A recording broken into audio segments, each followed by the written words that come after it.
Merci d'être avec nous dans cette demi-heure de l'actualité sur la télévision nationale congolaise. Les fonctionnaires de l'État constituent la majorité de la population salariale de la République démocratique du Congo. Eh bien, le président de la République, Félix-Antoine Tshisekedi Tshilombo, a lancé hier les travaux de l'élaboration de la politique salariale des agents de l'État. Ces assises constituent une quête dans le redressement de la rémunération des fonctionnaires de l'État. Blandine Zovo pour le reportage.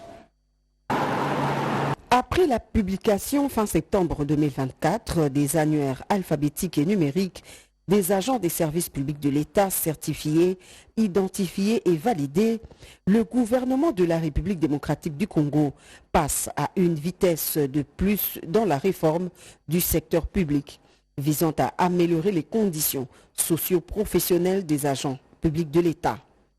Le lancement de la nouvelle politique salariale des agents publics de l'État est une étape cruciale, jamais franchie dans l'histoire de la fonction publique congolaise.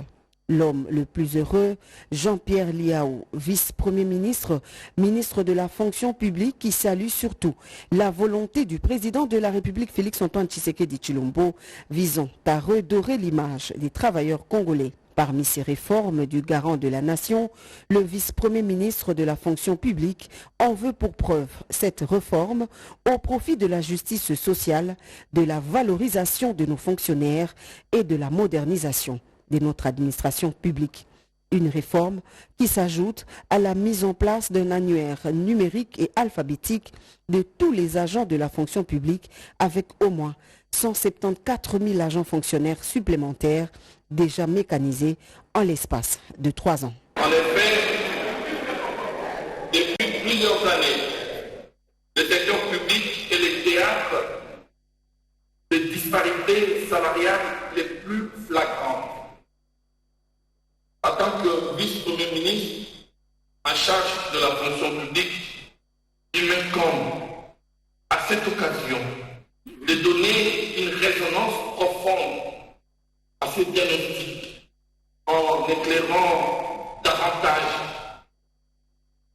ces criantes réalités qui nécessitent une action publique forte, urgente et audacieuse.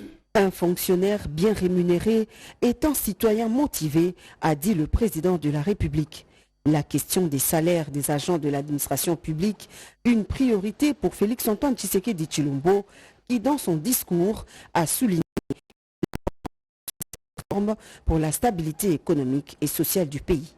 Cette nouvelle politique devra impérativement garantir une rémunération juste, fondée sur les efforts fournis, les qualifications détenues et les responsabilités assumées, sans favoritisme entre institutions. Devra reposer sur une grille salariale unique et accessible à tous,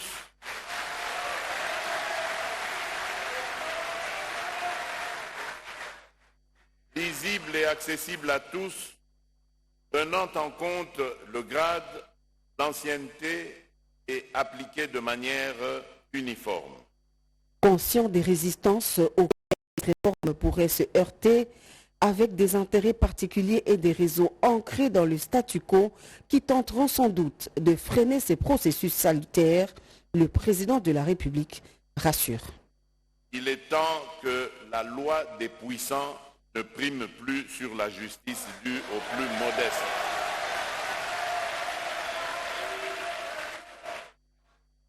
Je m'assurerai personnellement de la mise en œuvre de cette réforme. Notre administration ne peut rester otage d'inégalités héritées du passé. Une joie parfaite pour les bénéficiaires exprimée à travers l'intersyndicale nationale de l'administration publique, appuyée par un mot de reconnaissance par son président Fidel Keyangui au chef de l'État.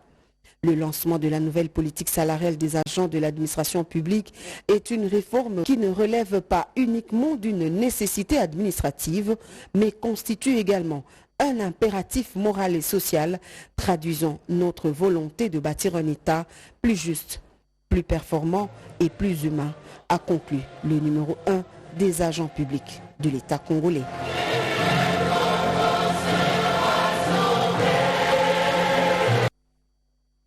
Et puis cette déclaration conjointe gouvernement M23-FDC ainsi que la lutte contre les inondations, c'est la toile de fond du briefing de presse du jeudi dernier, co-animé par le ministre de la Communication et Médias et porte-parole du gouvernement, Patrick Mouyaya Katemboué, avec son collègue de l'aménagement du territoire. On fait le point avec Jacques Kabouaba Moukoumina Sedouga. Dans le cadre de la lutte contre les inondations, le gouvernement congolais compte démolir toutes les maisons construites dans les zones à risque. Guy Luando Mboyo, ministre de l'aménagement du territoire, l'a dit au cours du briefing presse co-animé avec son collègue de la communication et médias, Patrick Mouyaya Katemboué. L'option de destruction de toutes les constructions faites dans les zones à risque a été levée dans le cadre de la cellule de crise mise en place après les inondations survenues à Kinshasa à la suite des pluies diluviennes du 4 au 5 avril dernier. Le chef de l'État, Félix-Antoine Tshisekedi-Tshilombo, et Madame la Première ministre du chef du gouvernement ont été très clairs sur la question de la relocalisation. D'abord, il faut que la population comprenne que c'est pour leur propre intérêt. Ce n'est pas responsable pour un gouvernement de laisser la population s'installer sur des zones où s'expose à des dangers, s'expose à des phénomènes de catastrophes naturelles qui sont des événements imprévisibles.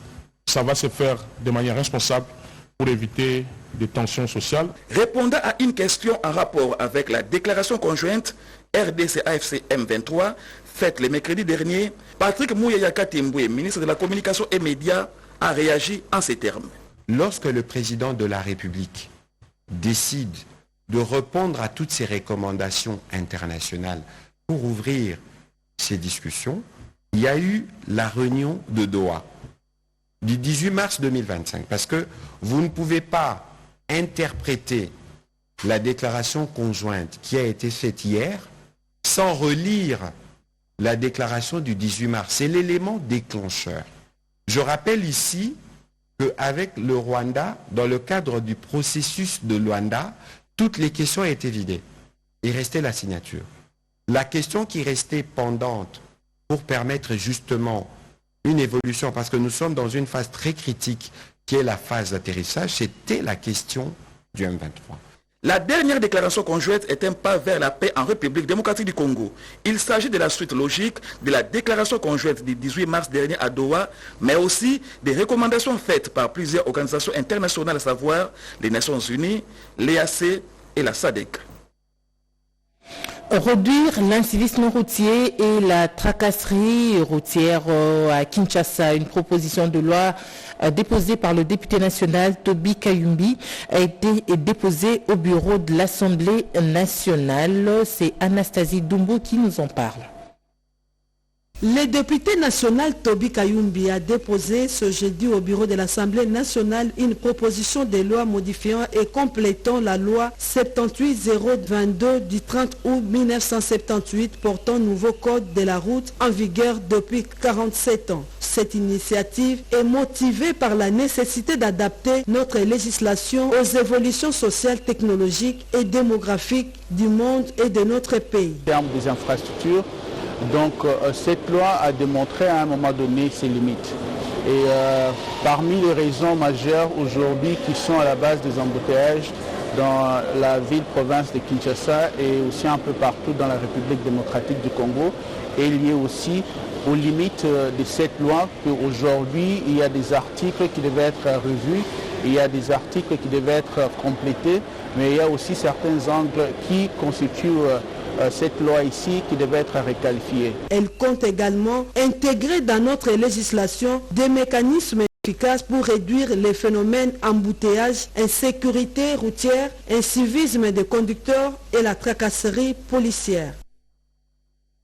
Et pendant ce temps, le ministre des Finances, Doudou Fouamba, a procédé à l'ouverture d'un séminaire sur l'utilisation du guide du débat d'orientation budgétaire. On en parle avec Sylvie Moembo.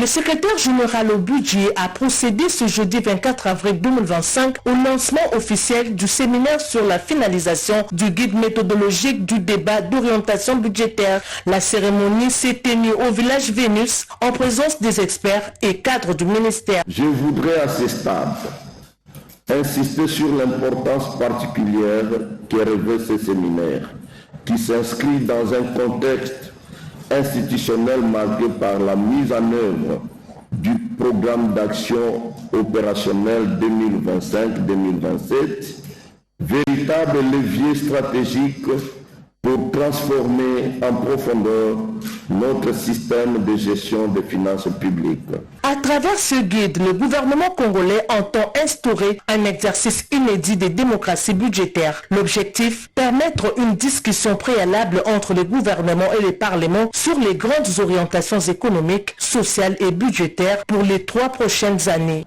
Cette réforme ne consiste pas simplement à changer les formats budgétaires, mais elle implique aussi une refonte profonde de notre manière de concevoir, d'exécuter et de suivre la dépense publique. Elle exige de nos administrations une culture de planification rigoureuse, une vision pluriannuelle des politiques publiques ainsi qu'un engagement clair envers la performance, la responsabilisation et les résultats. Ce séminaire marque ainsi une nouvelle étape dans le processus de réforme des finances publiques. La japonaise de coopération internationale tient à accompagner la réforme de la police nationale congolaise dans le cadre du projet P4P de la police de proximité. C'est ce qui justifie cette séance de la signature de la bonne gouvernance entre les deux parties. C'est un reportage de Bobette et Ngali Samba. Le projet P4P est toujours en cours dans le cadre de la réforme des services de sécurité en RDC. Avec l'appui de la JICA, la phase 2 de ce projet sera bouclée en septembre prochain pour faire place à la 3e phase dont les jalons sont déjà posés. Ensemble, nous avons étudié la possibilité de la continuité de ces projets dans la phase 3 qui va tourner autour du renforcement de la police de proximité. Nous sommes en train de bénéficier d'un appui de la JICA en matière de formation, en matière de l'amélioration des conditions de travail et du renforcement des cadres de concertation.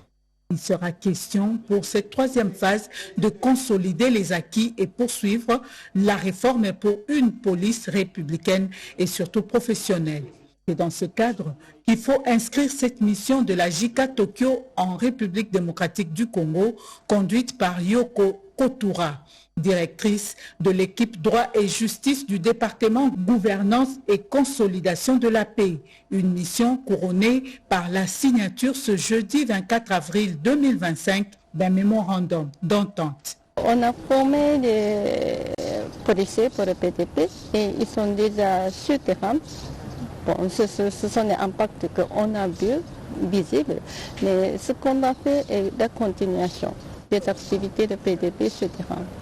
Les 2 premières phases ont permis à former et disponibiliser les infrastructures à Kimbantseke, commune pilote, pour une police beaucoup plus proche de la population. Et pour lutter contre l'insécurité dans la province du Lualaba, la gouverneure Fifi Masuka a réceptionné 10 Jeeps Land Cruiser acquises sur fonds propres de la mairie de Kolwezi. Ces véhicules sont destinés à renforcer la capacité opérationnelle de la police nationale de Lualaba. Regardez. C'est une brève cérémonie mais pleine de signification dans la lutte contre l'insécurité. 10 Jeeps Pimpa neuves, acquisition de la mairie de Kolwezi, ont été présentés à l'autorité provinciale du Lualaba, Fifi Masuka Saini. Les maires de Kolwezi, Charles Massengo Kindele, motivent ces renforcements du charroi automobile de la police nationale congolaise. La ville de Kolwezi, économisant ses ressources, a pu acquérir le lot de jeeps qui sont devant vous pour soutenir l'action de la police dans la ville, afin de vous prêter main forte. Remise des clés effectuée au ministre provincial de l'Intérieur, La gouverneure du Lualaba prodigue des sages conseils. Nous pensons que vous allez utiliser ça en bon père de famille au nom de son Excellence, Monsieur le Vice-Premier ministre de l'Intérieur, qui n'arrête pas aussi de nous donner le conseil au travers des instructions qu'il reçoit du chef de l'État. Va de l'avant avec tout ce que tu es en train de faire.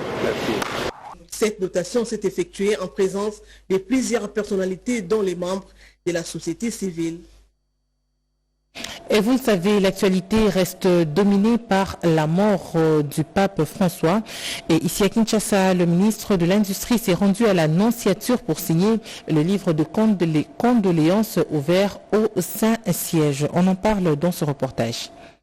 Bonjour, bienvenue.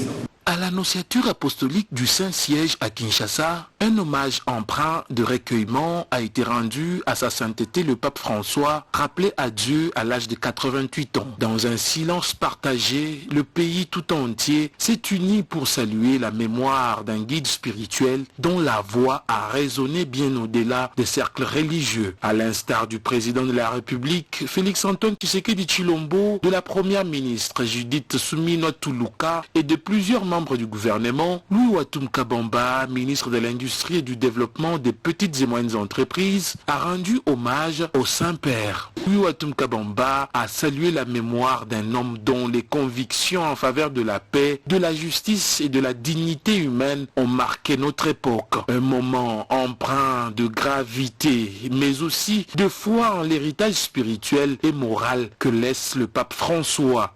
La peine que nous ressentons n'est pas seulement la peine d'être parmi nous qui nous a laissé, mais c'est aussi la tristesse de voir le monde. Et c'est pas seulement le monde catholique. Cet hommage digne s'inscrit dans une vision de service nourri par des principes universels chers au Saint-Père. Par sa présence, Louis Watum Kabamba a honoré un homme d'église devenu conscience du monde, rappelant que certaines convictions transcendent les fonctions pour toucher l'essentiel, l'humanité.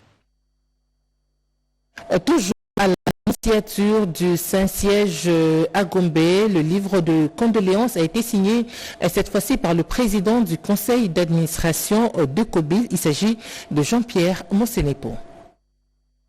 Le pape François n'était pas seulement le chef de l'Église catholique. Il était la voix des sans-voix, l'écho de souffrances oubliées, les souffrances de l'expérience dans un monde fracturé. En République démocratique du Congo, il a dénoncé avec courage la prédation de ressources, l'exploitation cynique de l'Afrique et la violence injuste que frappe notre peuple. Il a su dire tout haut ce que beaucoup taisaient par fidélité à l'Évangile et par amour de peuples opprimés, le PCA. Thierry Mosenepo Mutoto est allé à la Nonciature signer ses livres de condoléances. François n'a pas seulement été un pape, mais il a été un ami pour notre pays. Il est venu ici en RDC et il a apporté l'espoir. Cet espoir a été témoigné par ses dires, mais aussi par ses faits. Le chef de l'État, Félix Tshisekedi, a reconnu en lui un grand homme. Je présente donc mes condoléances à tous les catholiques, mais je leur dis qu'il y a espoir parce que le fait que le pape soit mort le lendemain de la Pâque, cela signifie la vraie résurrection. C'est un signe, comme venait de me le dire le nonce apostolique, cette résurrection est portée par l'espoir que place Jésus-Christ dans le cœur de chacun d'entre nous. Par la même occasion, je souhaite la paix à tous nos frères qui sont dans l'Est, meurtris par l'agression, que cette mort puisse servir de fleur de sel pour que nous puissions obtenir cette paix qui a toujours été recherchée dans notre pays. Rappelons que sa visite à Kinshasa en février 2023 restera gravée dans notre mémoire collective comme un moment de vérité, de paix et de réconciliation. Et dans la province de l'Ituri, le gouvernement congolais reste préoccupé par la surveillance des maladies à la frontière en vue de protéger les populations civiles. C'est dans ce cadre que, grâce à un partenariat avec la Banque mondiale, un imposant bâtiment a été érigé à Kassaigny de la province de l'Ituri. Ce bâtiment va abriter les services de l'hygiène aux frontières, quarantaine halieutique humaine pour cette fin. Une cérémonie présidée par le gouverneur ad intérim de l'Ituri. C'est un reportage de Junior Selemani. Après 13 mois de travaux, le service de l'hygiène aux frontières et le service de quarantaine halieutique humaine disposent désormais d'un bâtiment imposant, fruit du partenariat entre la République démocratique du Congo et la Banque mondiale. Ce projet s'inscrit dans le cadre de la surveillance et de la protection des populations contre les urgences sanitaires transfrontalières. La cérémonie de remise officielle de ces ouvrages a été présidée ce jeudi à Kasséni par le vice-gouverneur policier de l'Ituri, assumant l'intérim du gouverneur empêché, le commissaire divisionnaire principal, Raoussi Chaloui. Dans son intervention, il a exhorté le bénéficiaire à une utilisation rationnelle de ces infrastructures. J'invite chacun à prendre soin de ces bâtiments. Il a été érigé grâce à des sacrifices partagés et des ressources publiques. Ne laissons pas l'indifférence tenir son utilité ou le fragiliser. Cet espace est votre maison, celle où chaque enfant sera protégé, où chaque voyageur sera examiné avec dignité, où chaque alerte sera traitée avec sérieux. S'exprimant au nom des bénéficiaires, le coordonnateur provincial du programme national du jeune aux frontières, Anitouri, a promis d'en faire un bon usage. Ce bâtiment a un objectif spécifique. L'objectif est que, actuellement, au niveau du point d'entrée, on doit respecter ce qu'on appelle un monde in santé. C'est pourquoi vous allez voir, nous allons travailler ensemble avec la santé animale et santé humaine ensemble. Bien sûr, tout ça, c'est dans l'objectif de rendre une bonne qualité de soins dans la surveillance internationale des maladies et à protéger notre pays face aux différentes exigences de santé publique de portée internationale. Mis en œuvre par l'Organisation internationale pour la migration, ce projet a également permis la construction d'infrastructures similaires à Anzida et Ofo, situées respectivement dans les territoires de Mahagi et d'Aru. Dans la province de la Chuapa, toutes les commissions d'affectation dans le secteur de la santé à problème signées par le gouverneur de province ont été suspendues. Résolution de l'Assemblée provinciale prise lors de la plénière dernière. Reportage.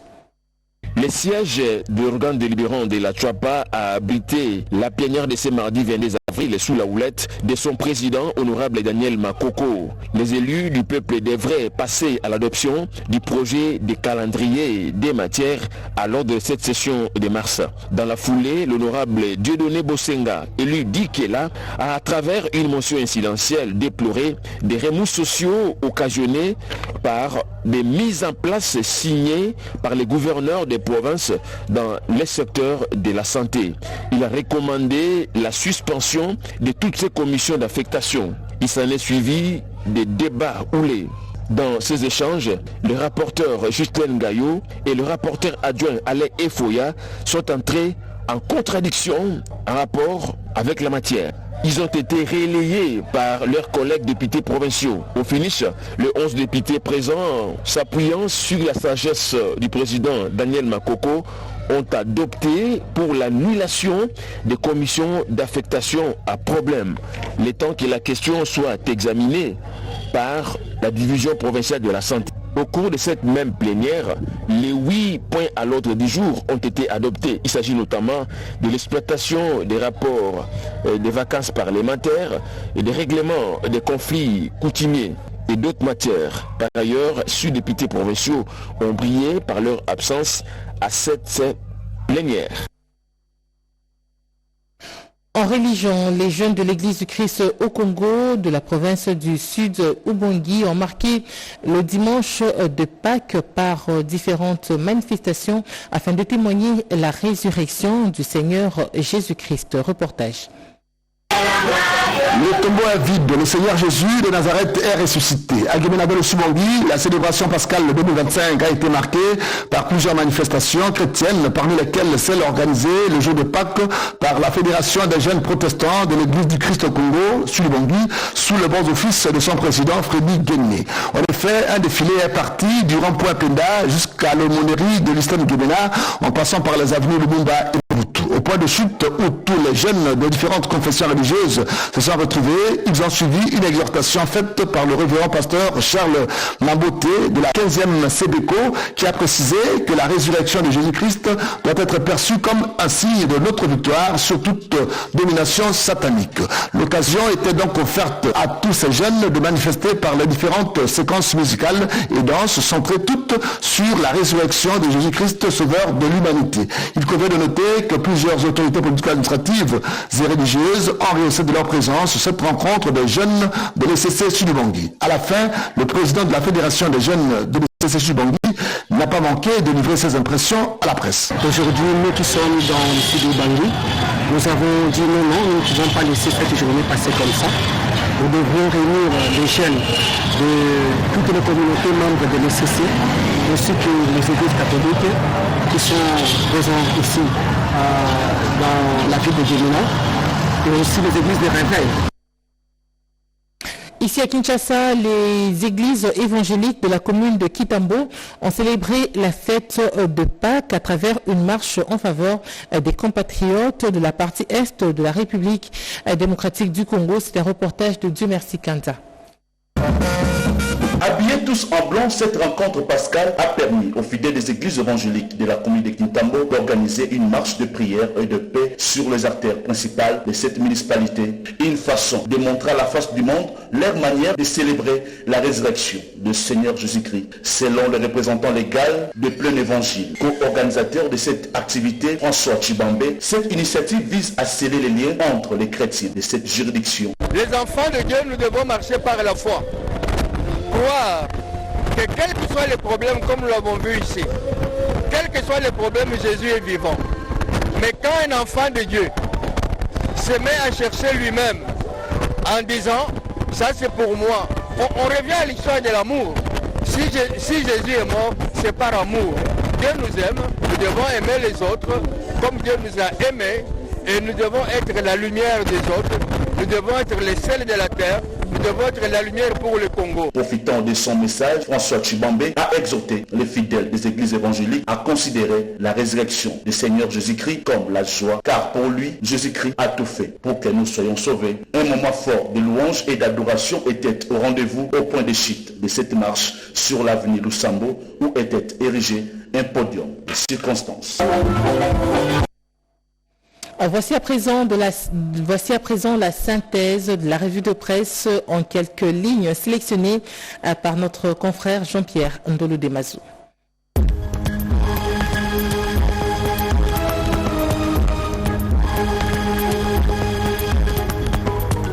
Bienvenue mesdames, messieurs à cette revue de presse du vendredi 25 avril 2025. Après Doha, la psychose du cahier de charge du 1-23 AFC titre le phare. Si le communiqué final fait état de l'engagement de l'une et l'autre de mettre fin au conflit armé et de un cessez-le-feu immédiat, la grande inconnue reste le cahier de charge des rebelles. Toutes les prières des Congolaises et Congolais vont dans le sens du refus du bradage de l'indépendance et de la souveraineté nationale. Si un deal politique a passé avec le 1-23 AFC, il faudrait qu'il s'inscrive dans la reconnaissance de la légitimité des animateurs de la République et la soumission aux lois et textes réglementant la vie au sein de l'État. Le temps ne doit plus être à une nouvelle prime à la guerre. Pour parler RDC 1-23, la Loucha met en garde contre tout accord de paix visant à primer les criminels, rapporte Actu 30.cd. À travers une déclaration rendue publique jeudi 24 avril, le mouvement citoyen Lutte pour le changement, section du Nord Kivu, met en garde contre tout accord de nature à récompenser les criminels au détriment des victimes. Ce mouvement citoyen se dit prêt à s'opposer à tout accord de paix qui viendrait consacrer une amnistie générale pour tous les responsables des crimes graves, une intégration collective des rebelles dans l'armée nationale et une représentation des rebelles dans les instances politiques.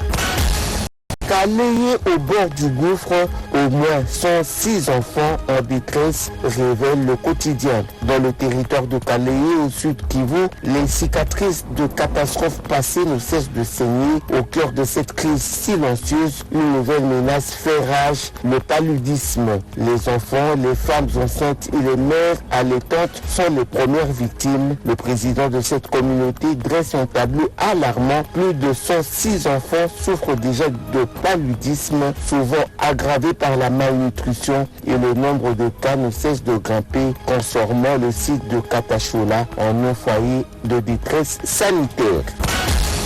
Une paroisse catholique profanée dans la commune annexe à Lubumbashi, affirme Ouragan.cd. La paroisse Bienheureux François Jordan, située dans le quartier Kachamata, dans la commune annexe à Lubumbashi dans le Haut-Katanga, a été la cible de profanation perpétrée dans la nuit du mardi au mercredi 23 avril. Des individus non identifiés ont vandalisé l'église et ont porté plusieurs objets sacrés, selon une source ecclésiastique. En croire le curé de la paroisse Gustave Kanuki, les voleurs ont emporté le tabernacle contenant le Saint-Sacrement, la statuette de la Vierge Marie et la grande croix placée à la veille pascale. Et c'est l'essentiel de cette livraison de l'actualité sur la télévision nationale congolaise, un journal réalisé par Patrick Bapuila sous la supervision de Mireille Andeke. Il a connu le concours rédactionnel de Anastasie Dumbu et Blondine Mangwaou. Ramadan Ompoki, Nzengele et Didier Diawa ont assuré la partie technique. L'information continue sur nos antennes en français et dans les 4 langues nationales. Excellente suite de programme. Au revoir.